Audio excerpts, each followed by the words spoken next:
Começando aqui mais um programa hoje interessante, porque tem gente interessante aqui na mesa. Comigo hoje, Carla Salles. Oi, Emílio, tudo bem? Muito bom estar Beleza. aqui. Bom é te receber, Carla. Bom é te receber. Muito bem, Bom, Carla Salles. Quem é Carla Salles? O que você faz na vida, Carla Salles? eu sou designer, formada em publicidade e amo pesquisar e trabalhar com imagens. Boa. E além de ser designer, o que mais você faz? Olha, tenho pesquisado muito sobre inteligência artificial, né? Trabalho com branding, com social media, toda essa área de comunicação visual, marketing digital. Então, esse tem sido o meu trabalho aí nos últimos anos. E por acaso, além de atuar, você também ensina. Também dou aula, sou professora no curso de design. Boa, professora É, universitária no curso de universitária. design. Que legal, Carla Salles. E você está falando um pouco de IA. Carla, o mundo do design tem sido afetado pela IA? Ah, completamente, né? É. São muitas novidades, a gente nem dá conta do número de novidades que saem diariamente, Eu fiz um levantamento recente que são mais de 100 ferramentas de IA lançadas todos os dias no mundo. todos os dias. Eu dei uma parada, assim, porque eu estava tomando café da manhã, almoçando e jantando IA, e estava bem complexo, mas eu percebi que a gente tem que viver o dia de hoje, e mesmo você pesquisando ali o básico, não adianta querer atropelar, né? E essas ferramentas, umas às vezes não dá nem tempo de estudar, porque do mesmo jeito que elas vêm, elas vão embora, né, então eu acho que a gente tem que entender como elas funcionam e não ficar especificamente cada aplicativo. E gera ansiedade esse negócio de, tem tanta coisa saindo, deixa eu tentar aprender tudo. Dá ansiedade isso ou não? Muito, muito, muito. A minha ansiedade é tanta que eu resolvi criar até um segundo cérebro. Tipo, usando o Obsidian, eu tenho anotado, porque eu tenho percebido que eu preciso ser lembrada das coisas e não aprender coisas. E eu acho que as pessoas devem sentir isso também, porque Legal. é muita novidade, né. E às vezes você já aprendeu, você já sabe daquilo, mas aí você esquece. E eu imagino também, né, Carla, principalmente na sua área, que tem muito a ver com a estética, né? Tem muito a ver com aquilo que a gente, no mundo da publicidade, do marketing, a gente precisa parecer bonito o tempo todo na área das vendas, né, e tal. Eu imagino que deva dar muita ansiedade mesmo de estar por dentro daquilo que é mais novo, mais tecnológico, mais avançado, porque você sabe que alguém vai estar correndo atrás disso, né? É, total. É tudo muito efêmero, né. Mas, eu fiz mestrado em comunicação e cultura, e tem uma frase que eu vi no mestrado que eu nunca esqueço, que é: "Pra gente olhar para o futuro, a gente tem que olhar para o passado". Então eu acho que se a gente não perder ali essa linha de conceitos, a gente pode quebrar as regras quanto a gente quiser, porque já está internalizado as técnicas que funcionam. Aí você sabendo isso, você pode quebrar consciente e sendo autêntico.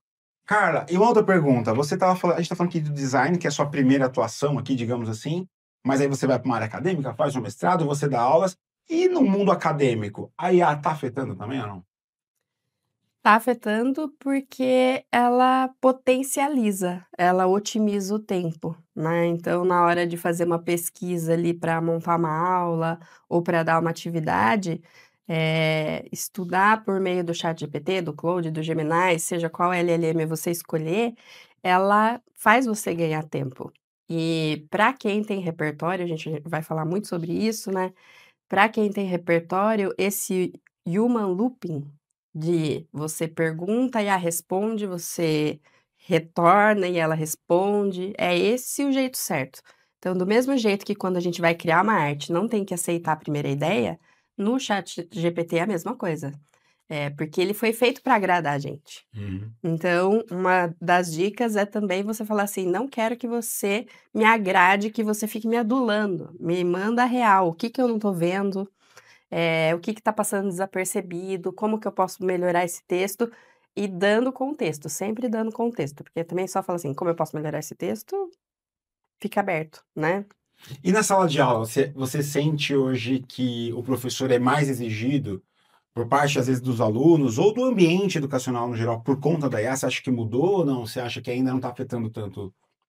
Tem 2 caminhos, os alunos que estão muito empolgados e os alunos que são muito céticos e preconceituosos. Tá. Então tem vários alunos que: "Não, mas eu quero fazer sozinho, a IA vai roubar meu emprego", que eu acho que ele não tem nem noção do tamanho da coisa, né. E tem um aluno mais, que já pesquisa mais, que já sabe o que está acontecendo, que está usando essa IA a favor.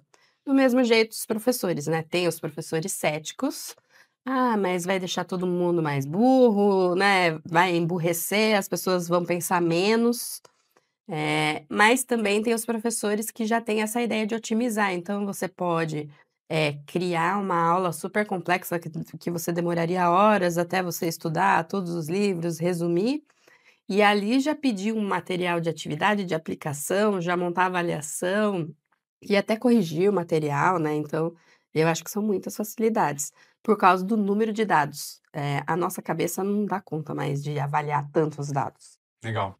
Cara, e aí me diz uma coisa, a gente tá já caminhando aqui, né, falando dos desafios da vida moderna diante da IA nas diferentes áreas de atuação, e você pode falar aqui de pelo menos 2 áreas específicas, design e também na área acadêmica, mas eu queria, antes da gente prosseguir, queria que entender um pouquinho, por que você tomou esses caminhos na vida? Por que foi ser designer? Por que foi investir na área acadêmica? Por que foi ser professora? Então me conta, onde você nasceu?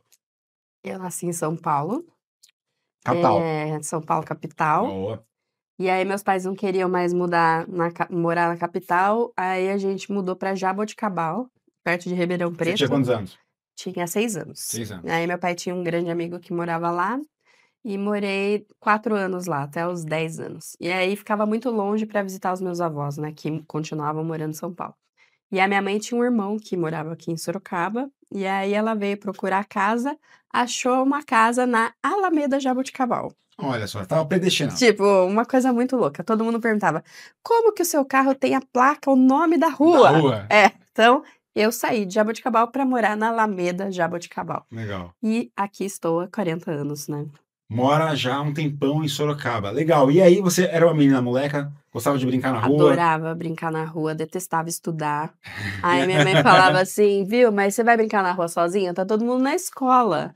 E eu brigava com a professora, falava assim: "Não, não vou mais, eu quero ser caixa de supermercado e quero brincar na rua". O caixa de supermercado era as teclinhas que me encantavam, então hoje trabalhar com computador tem tudo a É a ver. realização daquela menina que realização. queria ser uma caixa Que de supermercado. que seria, né, que queria trabalhar em caixa de supermercado, e hoje não tem nem graça, só fica aquele pi, pi. Pipi não dá. Pipi não dá. Coitados, né. Muito bem. Carla, e aí? Eu imagino, eu conheço a Carla faz 3 anos, e eu imagino você, de fato, bem moleca quando você, na sua infância, assim. Adorava. A Carla já é uma adulta moleca já, né? Então eu imagino você Gosto nessa de infância bem jogar. molequinha. Gosta de jogar também? Gamer? Nintendo Switch, Olha que belezinha. Animal Crossing, Muito bem. Zelda, meus jogos preferidos. Muito bem. Então você está dizendo que você também não gostava muito de estudar, você não foi uma boa aluna, então, na escola. Era boazinha com os professores? Criança não, na faculdade eu fui bem empenhada. É? Boa. Empenhada. E Depois que eu virei estagiária. depois Vamos que virou frisar, estagiária. né. Muito bem. Porque a prática transforma o seu estudo. Carla, por que você escolheu publicidade? Olha, foi bem um acaso do acaso. Eu prestei 4 anos para direito, e aí eu não passava em direito, porque não rolava a redação. E aí eu tenho um amigo em comum com você, o Ed Carlos. Ah, o Ed, O a Edinho, House da Edu. Boa. e ele alugava filme na locadora que eu trabalhava, e ele falou assim: "Cara, por que você não faz publicidade? Tem uma vasta, amplo de possibilidades". E eu: "Não, eu vou fazer jornalismo para aprender a escrever, para voltar e fazer direito", tipo, totalmente, né, zoado. Aí eu desisti e falei assim: "Ah, não, tá bom, Ed, eu vou fazer publicidade". Começando em publicidade, eu amei. Não gostava muito da parte, ali estratégica, sociológica, ali, a parte teórica, mas os projetos práticos eu amava. Então, eu trabalhava em locadora, então essa parte imagética sempre fez parte da minha vida, né. Então eu colecionava cartaz de filme. Falar de locadora hoje em dia é até estranho, que o povo nem sabe o nem que sabe é, o que né, é. o antigo Netflix analógico. A gente tem aqui nos estúdios gente da Gen Z e a Gen Alpha aqui também. Aposto que nem Então, sabe o que é nem locadora. sabe o que é essa galera. locadora, né, Nem de viveu o vídeos. mundo de locadora. Minha Estão dizendo que sim, mas eu duvido. Mas aqui, com certeza, nem sabe o que é. Mas, enfim. Meu problema era rebobinar as fitas toda Não segunda-feira. é? Esse E para era dar o meu tempo de problema. rebobinar, entregar na locadora, rebobinado, você não pagava multa. Se não tivesse Mas rebobinado. desde essa época eu já gostava muito de trabalho prático, E isso me encantou muito na faculdade, assim, de fazer trabalho prático. No meu TCC, fui a única a fazer vídeo, fazer rádio, fui a primeira a apresentar, porque eu também sou da primeira turma, né, do curso aqui em Sorocaba, e tirei 10, foi muito bom, Bonitinha. muito Carla, como é bom. que você migra da publicidade para o design? Como é que foi essa descoberta?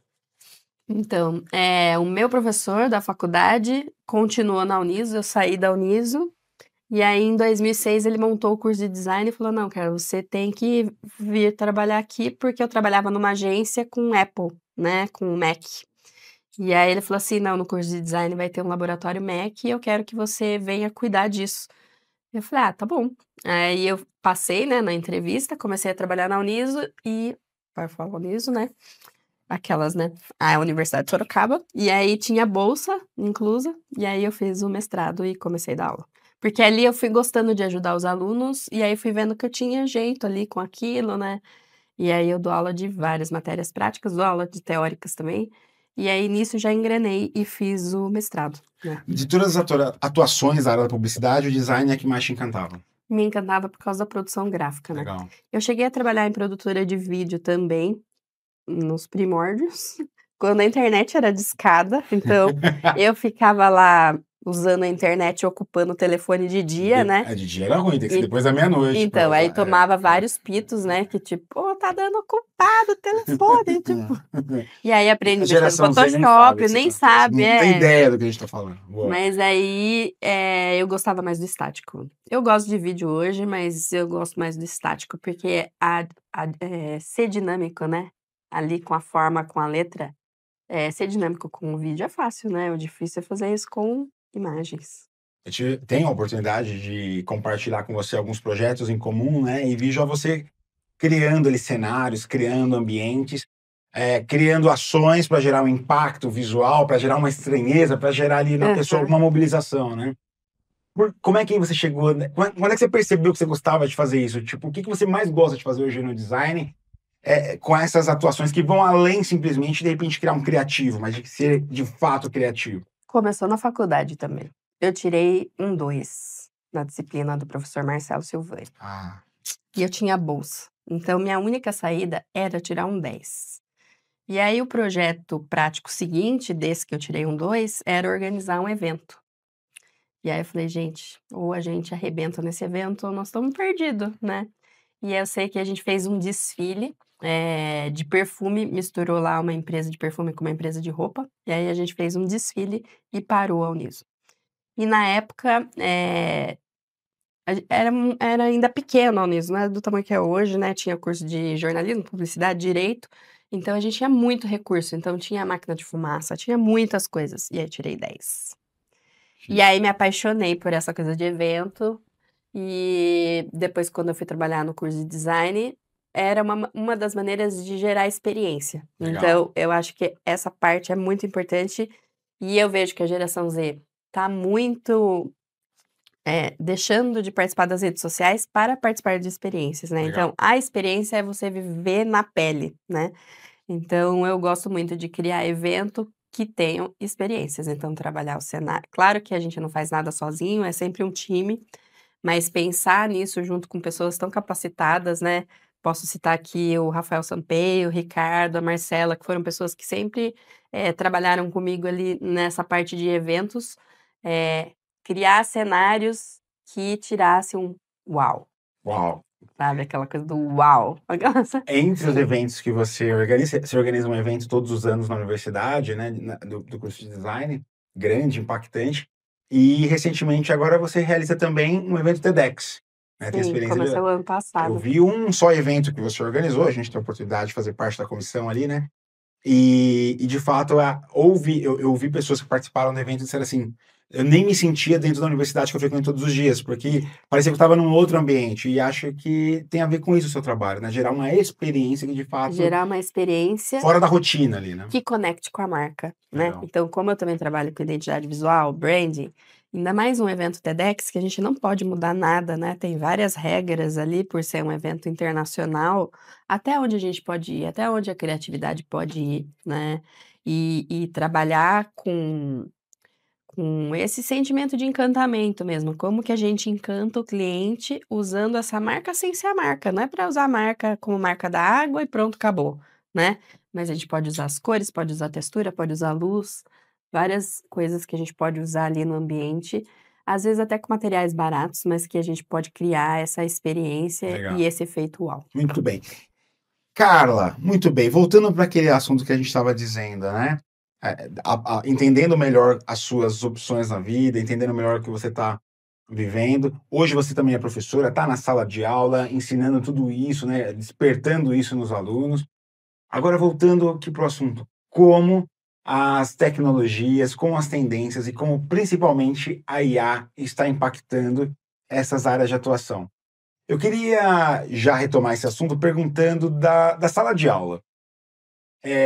Como você hoje consegue instigar um aluno a estar atento à tecnologia, mas ao mesmo tempo entender que a tecnologia em si não é um fim, né? Ela é um meio para se atingir algo. Como é que você consegue despertar isso no aluno? Tem esse desafio hoje do professor na sala de aula? Ah, total. Eu tenho o privilégio ali de trabalhar no curso de design e a gente é muito meio a meio, a gente gosta muito do analógico. Então tem várias disciplinas que focam no analógico, do mão na massa, tirar foto analógica, recortar papel, colagem, né, trabalhar esse movimento analógico, trabalhar também esse olhar, a percepção visual para você, às vezes, identificar ali num inseto, num besouro, numa folha, formas que você pode usar como referência criativa e depois levar isso para o digital, né. Legal. Então, se você for uma pessoa que só fica ali, bitolada na tecnologia, vai ser mais do mesmo, porque isso daí vai ter várias pessoas. O que vai deixar você uma pessoa original e autêntica é o que você vive no seu Legal. dia a dia, o que você consome, o que você lê, o que você assiste. Uma das dificuldades que eu sinto muito com essa última geração que eu tô dando aula é não assistir filmes, séries, não assistem nada de audiovisual, só os 15 segundos do TikTok, isso daí me mata. Porque como é que captura uma narrativa em 15 segundos? Eu tenho essa mesma percepção que você, que a geração atual de jovens, né, ali, a Gen Z, me parece consumir menos cinema, né, do que a nossa geração. A nossa É, geração, o grande entretenimento era o cinema, e me parece que essa geração consome menos. Eu também acho isso um fator curioso, né? tem até um documentário que eu amo muito que chama Janela da Alma, né, que fala sobre o olhar e a importância do cinema, de você estar atento, de você dar a volta toda, de você ter ali o seu olhar crítico. Mas como que faz isso sem consumir cinema? Isso é uma incógnita para mim, assim, é uma dificuldade, tipo, porque É, aí tudo que você pergunta: "Não assisti, não vi, é não sei, porque na não", publicidade você vai utilizar muito disso, né? As mas há referências muito. para poder fazer. E às vezes até podcast eles não escutam também, então É. é só música e TikTok. Então, Será que a Gen Z não está assistindo esse podcast aqui agora? Será? ai, eu Se não você está assistindo, se você será? gosta de cinema e tá assim, não, mas eu gosto de cinema, eu gosto de emoção. Comenta aí, assim, não, eu gosto sim, É. sou Gen Z e estou acompanhando tudo isso. Muito bem, muito bem. E aí, voltando a falar de IA, nesse sentido, a IA é uma oportunidade ou ela é um desafio? Essa questão do repertório, nessa questão da busca por referências. Eu Se, acho que se você tiver um repertório, vai ser uma oportunidade, se você não tiver um repertório, vai ser um desafio, porque como é que você vai saber que o que ela devolveu tá eficiente ou não? E eficiente aqui, né, falando muito em design, que a forma segue a função, né, falando aqui não só do estético bonito, mas do estético que também provoca, que também te tira do lugar comum, você vai como que você vai conversar com a IA sem o repertório? Tipo, vai ser cada vez mais difícil se você não consome, né. Então, eu sou a louca do Pinterest, adoro ficar ali horas no Pinterest, no Cosmos, né, que são, plataformas visuais, para você ficar ali absorvendo, né. Tem uma frase que fala que a gente é o que a gente come, vocês podem ver meu shape. E visualmente é a mesma coisa, né, assim, a gente é o que a gente absorve, o que a gente escuta, o que a gente lê, então qual é a qualidade do que você está lendo, do que você está vendo, do que você está consumindo? Então a IA pode ser uma oportunidade se você tiver ali um repertório, Eu acredito ali que os jornalistas, que as pessoas que escrevem estão nadando de braçada, Tá. né. Quem tem mais você enxerga que quem tem mais repertório se sobressai Se no sobressai uso total. da Eu IA. acho que é a era do 40 a mais agora, É, né. tipo. Eu também tenho uma desconfiança nesse sentido. Mas e aí, como uma pessoa que de repente ainda não tem porque talvez a gente possa enxergar a IA, né, ou o fenômeno da IA, ou das IAs, as ferramentas de IA, como uma oportunidade até para de repente democratizar um pouco parte do repertório. Então, claro, as pessoas que têm melhor formação desde a infância, elas têm mais acesso, vê coisas em outros idiomas, viajam mais. Então, eh, de fato, a gente vive um mundo onde, de acordo com a sua formação, você tem mais ou menos referências, ou tem determinados níveis de referência que a questão econômica faz diferença. Agora, você não vê, nesse sentido, a IA como uma oportunidade de democratização? Sim, se a pessoa tiver curiosidade. Tá. E como ela faz? Sou curioso, não tive as oportunidades que eu gostaria de ter, que outros amigos tiveram. É por Como eu compenso isso hoje na IA? Você tem alguma dica nesse sentido? Então, porque se a pessoa for curiosa, ela não vai ter preguiça de pesquisar, Tá. né. Então, digamos lá que ela faça um plano de estudos, e aí volto a dizer da importância de olhar para o passado, né. Então, digamos lá, Picasso. Picasso não deixou discípulo, não tem discípulo, assim como Oscar Niemeyer. Não tem pessoas que desenham, que pintam como o Picasso. O Oscar Niemeyer ainda, se inspirou muito no Le Corbusier, mas o Picasso não tem discípulo. Então e é interessante a ideia, não sei se você sabe, mas a partir depois dos 55 anos que o Picasso, obteve esse olhar refinado, múltiplo, né.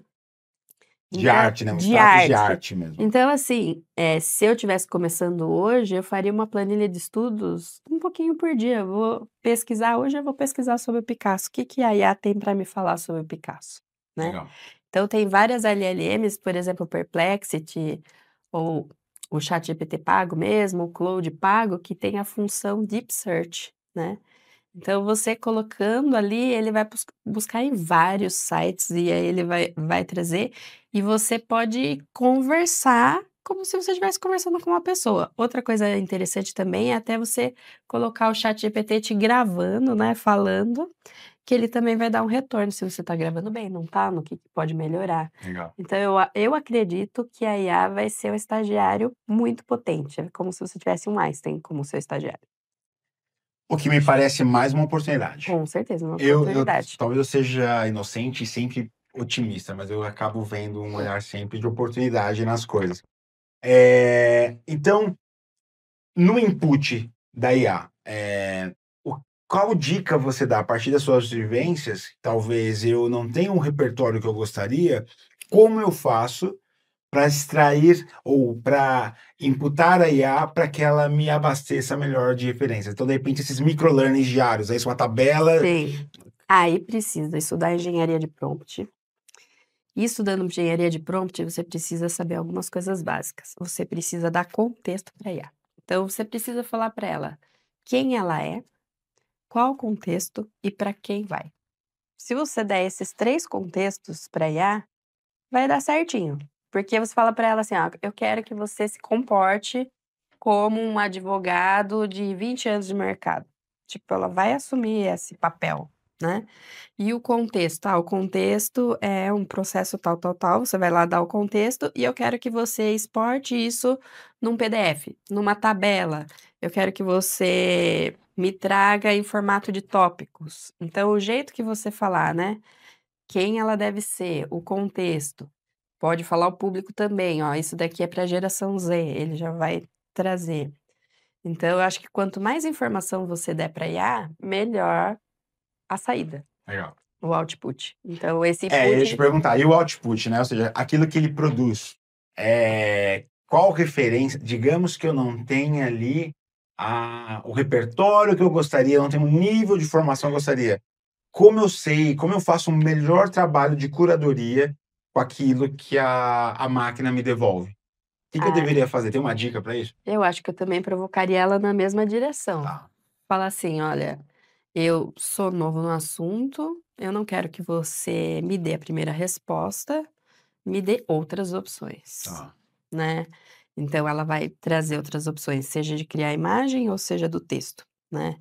Eh, tem o GPT, depois, pretendo mostrar para o pessoal, é bem legal, boa. sobre que ele trabalha esse prompt de imagem, de coisas que a gente não sabe, mas ele dá a dica. Então ele Legal, fala assim: "Ó, sua imagem é realista ou é cartunesca ou é minimalista?", você já fala o tipo de imagem que é. legal. A linguagem A da imagem. linguagem: "Ah, é que câmera que é?". "Ah, eu não sou fotógrafa, não entendo de câmera", mas quando ele manda a câmera, ele fala assim: "Ó, essa câmera é função olho de peixe, essa câmera é macro, Legal, essa câmera".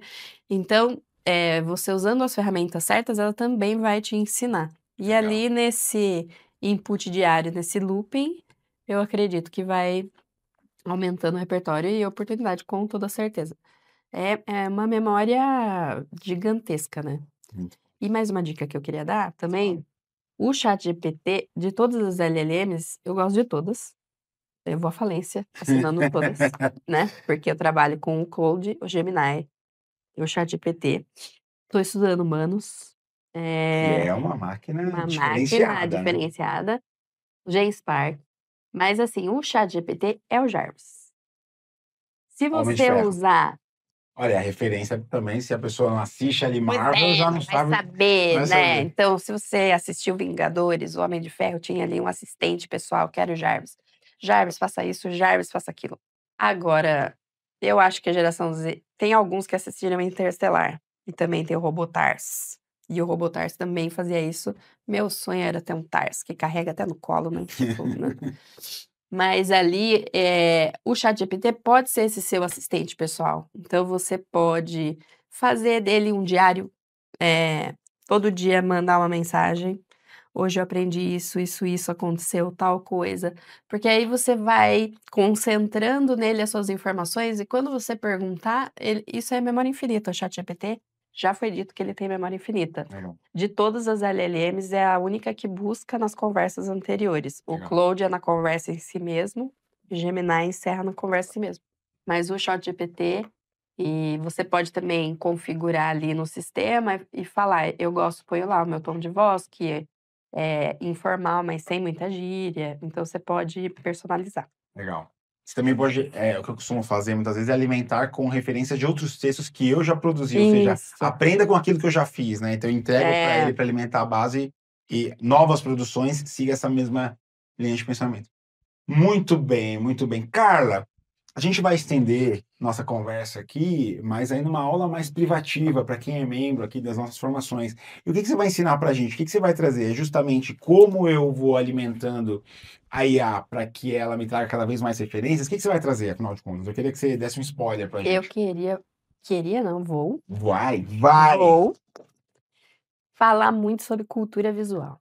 Eu Legal, acho que para a gente ter uma criatividade visual, você precisa ter uma cultura visual, precisa ter uma percepção aguçada, você precisa ter, eh, a estética, né, ter ali um refinamento estético. legal. Até tem a minha mãe falava, né, que quando eu mudei para design, falou assim: "Ai, você ficou muito chata depois que começou a estudar design".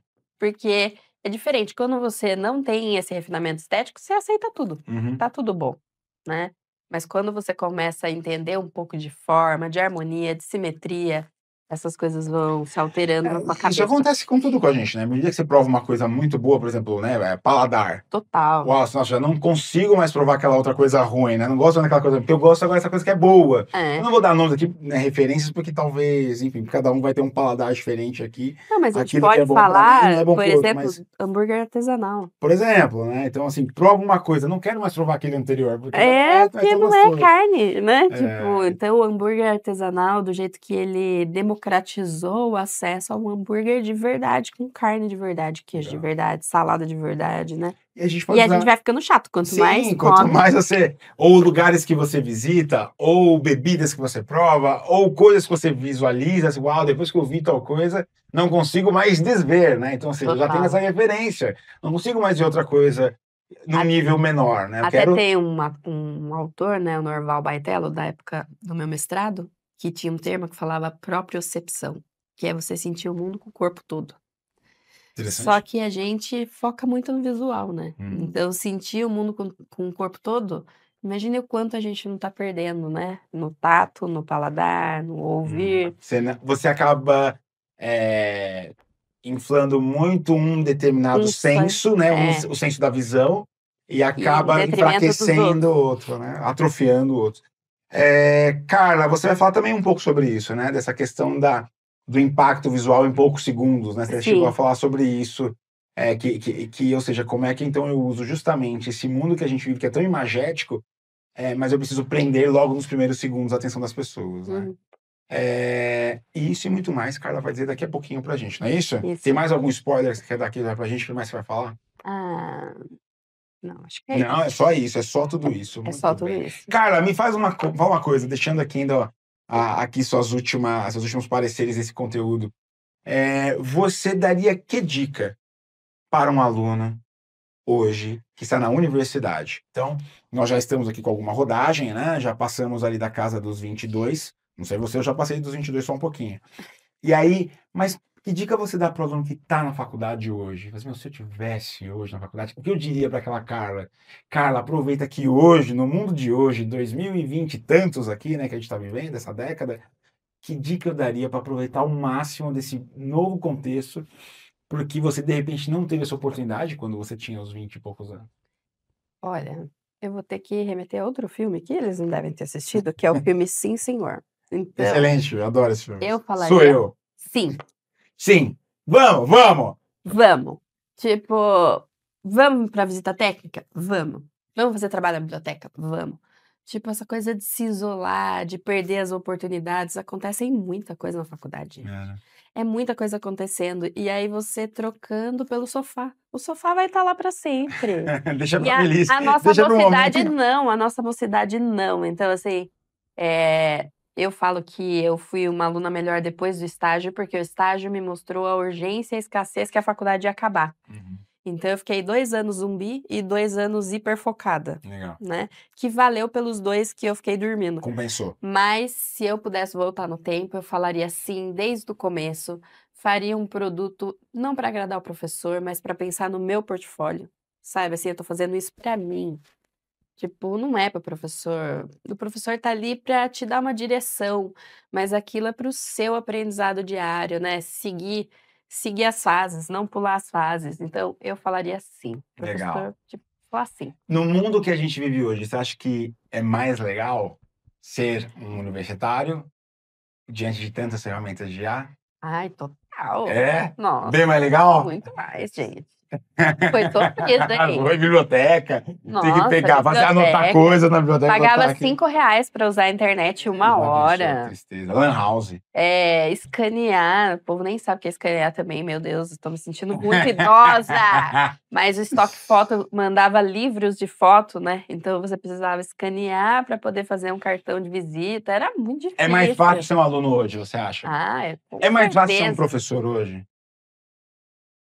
Eu acho sim, também. Eu também Eu não acho. trocaria. Eu não fui professor lá atrás, mas acho que Eu não trocaria, não. Eu acho que eu nem seria designer, viu, porque eu odeio uma régua. O meu negócio é Mas é mais digital. fácil ser designer hoje? Eu acho que é mais Também é fácil. mais fácil ser designer hoje. Muito bem. Essa, meus amigos, minhas amigas, é Carla Salles, designer, professora e muito mais. Cheia de referência, cheia de repertório, que vai mostrar mais conteúdo na nossa área de membros. Para quem é assinante, para quem tem aqui as nossas formações, vai ver mais informações sobre a Carla. Carla, obrigado pelo papo. Obrigada a você, estou à disposição, Boa. adoro falar. Boa, vamos falar mais ainda. Né? Esse foi o programa de hoje. Você vê mais programas em breve com outros convidados e daqui a pouco tem aulas com Carla Salles na área para membros. Até breve e até o próximo programa.